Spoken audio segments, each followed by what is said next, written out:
Peyton Place.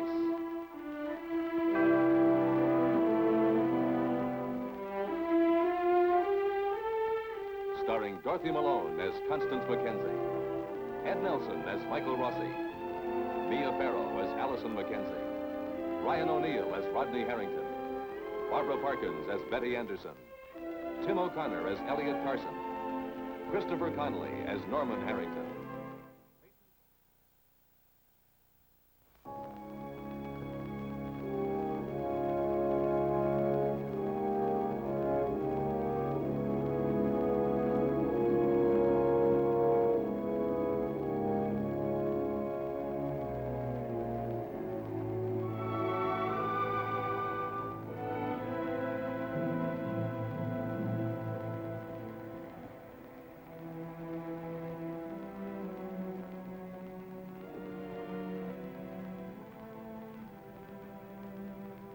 For many months, Leslie Harrington has been forced to survive in the shadow of his enemy, Martin Peyton. Last night, he learned of trouble in the old man's house. Leslie senses that the key to that trouble may be held by Stephen Cord.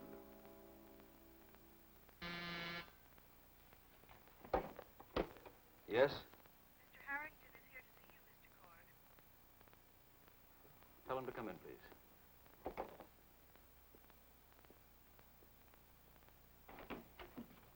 Come in. Sorry to barge in on you, Stephen. Sit down. No, thank you. I want to know why my wife's portrait was slashed. Why come to me? Let's not waste time, Stephen. You know why I'm here. Rodney tells me it has something to do with this woman, Ann Howard. I want to know if she's capable of doing anything that malicious. Aren't you the one that's wasting time, Mr. Harrington? What you really want to know is why Mr. Peyton is concerned about this. More than that, Stephen, I want to know what there is about this woman that's made the old man afraid. What makes you think I know? You've spent all these weeks investigating her past. Correction. I've been investigating an isolated incident. A tragic accident that was part of my past also. Part of this whole town's past. I won't buy that, Stephen. You've been around the old man enough to sense the change in him since she came back, and you're too good at putting two and two together to confine yourself solely to the accident on the bluff. Now, I want you to tell me everything you know about her. So you can use it against Mr. Peyton. Now, don't you start calling the kettle black, Stephen. It was your wife who found the portrait, snooping around in the old man's basement. Mr. Harrington, we rode the crest of the same wave through Rodney's trial, but that wave hit the beach a long time ago. I don't think we're looking for the same things anymore. You're wrong, Stephen. We'll always be looking for the same things as long as Martin Peyton's alive. I'm not so sure I buy that. You don't have to. It's a fact. Well, if it is, I've never seen it upset you so much before. You know, you're starting to make me curious. Maybe I should be interrogating you. I didn't mean it to sound like an interrogation. Well, you never do, but that's what it is, isn't it? You smell blood. Martin Peyton's blood. And you want to move in for the kill. You've been looking for just the right ammunition to use against Mr. Peyton for a long time. And now you think you've found it. Well, frankly, Mr. Harrington, I don't think I'd be interested in adding to your private arsenal, even if I could. Stephen, when you came back to Peyton Place, I told you that I could only think of you as a little boy in knee pants. Well, I have an entirely different impression of you now. You mean I'm in your way now? I mean that when you came back with a man-sized appetite. You wanted your way in, and you bought your way in by convincing me to let you defend Rodney's life. I've never denied that. Then don't deny you're still after the same prizes. I'm simply telling you I'm not interested in playing your game. It isn't a question of whether or not my methods appeal to you, Stephen. Someone else is trying to buy their way in now. And slashing that portrait is the kind of method we can expect from them. What's wrong, Stephen? You came back to Peyton Place to make us all stand at attention. You came back with courage, anger, determination. Did a new house and marriage slow you down?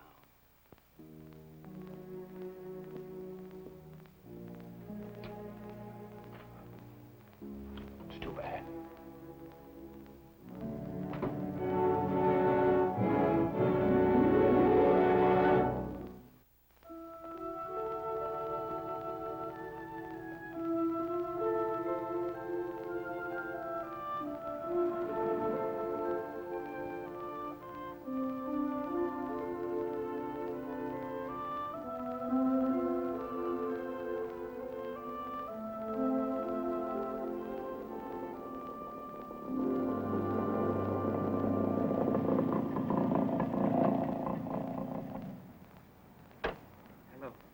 Hello.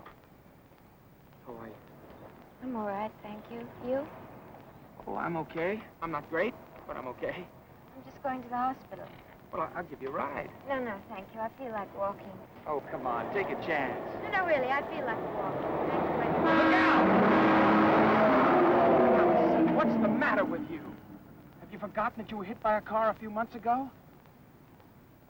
Why are you so angry? I'm angry because you walked in front of that bus. I'm angry because you don't seem to care what happens to you. Look, whatever happens, happens. It's not your responsibility, is it? Bye.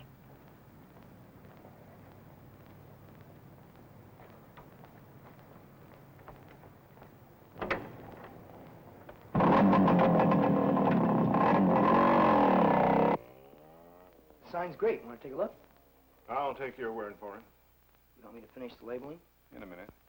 Say, you've been going around all morning with your chin drooping clear down to your shoe tops. What's going on? You don't miss anything, do you? Not when my favorite clerk puts a sign on the apples saying rakes. Sorry, Mr. Carson.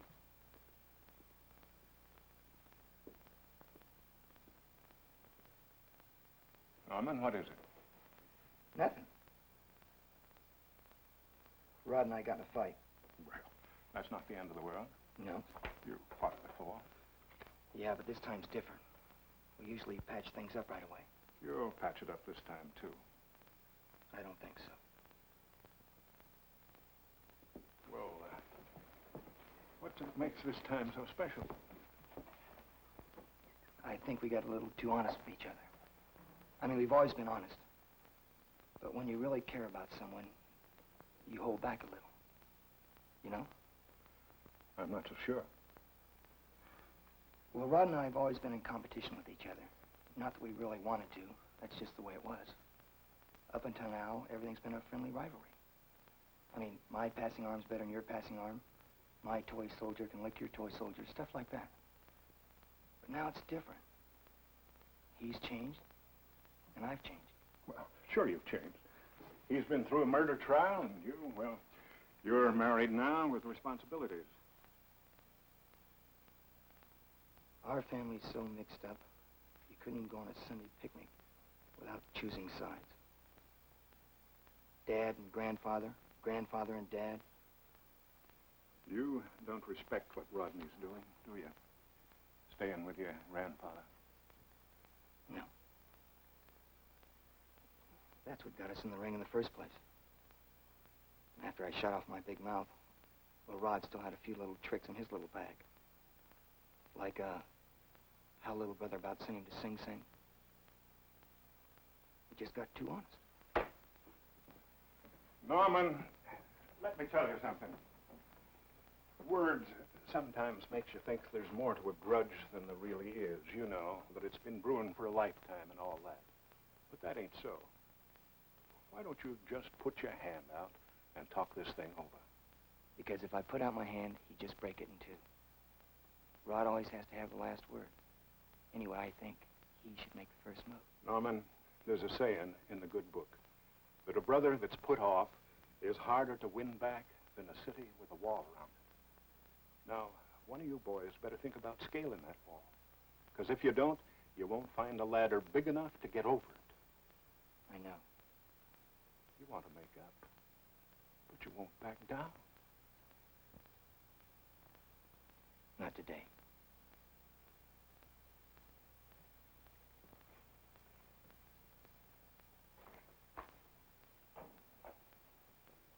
Hi. Hi. Early. Yes. I wanted to get here before any of the patients arrived. I want to apologize for the way I acted yesterday when you told me about Chris. You don't have to apologize. I walked out without a word. It's just I didn't know what to say. Well, how could you? The girl you were so anxious for Chris Webber to meet turns out to be the monster they all say caused his blindness.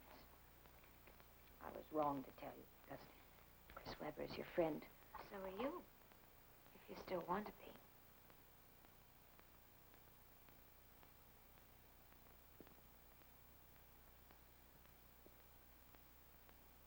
Allison, you've only heard my side of the story. I don't have to take sides. That's what you think now. I came back here to prove my innocence. Stephen Cord and I have had to raise a lot of questions. Questions that Chris and Lee Weber would rather have unanswered. Chris was blinded so long ago. Don't you think it would be better if you could just leave it alone? I can't. You've seen the scars in Chris's eyes. Well, I have scars, too. Chris isn't bitter. He's learned to live with his blindness. I guess everybody has things in their past they learn to live with. How could you know? With your nice, normal life. My nice, normal life, as you call it, isn't as simple as you might think. To begin with, I'm illegitimate. Yeah, I wasn't told until last year. And I found out my whole childhood had been a lie. I refused to accept it. I hung on to what I wanted to believe. You think I'm doing that? Well, it can't be over for me until I know.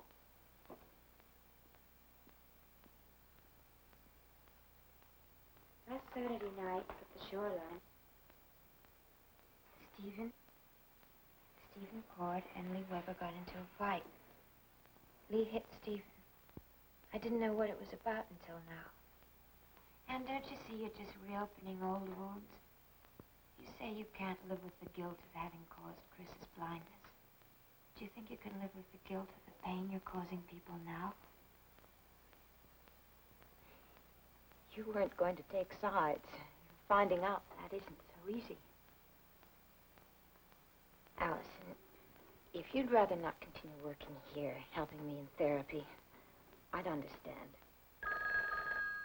Would you like the volunteers to have you transferred to another department? No.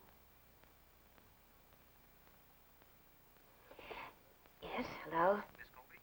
Speaking. I'm calling for Dr. Parker at Boston Memorial Hospital. Your father's here in critical condition. Can you come? Yes. Immediately? Yes, immediately.